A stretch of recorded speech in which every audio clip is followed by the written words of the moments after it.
Opo, natutulog pa nga po ako niyan. Fast forward, ayan nga po, fast forward.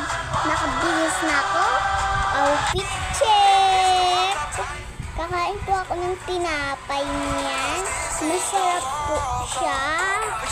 Kaninang umaga nga lang po pala yan. Uwian ko po, 12 ang recess po namin. 9.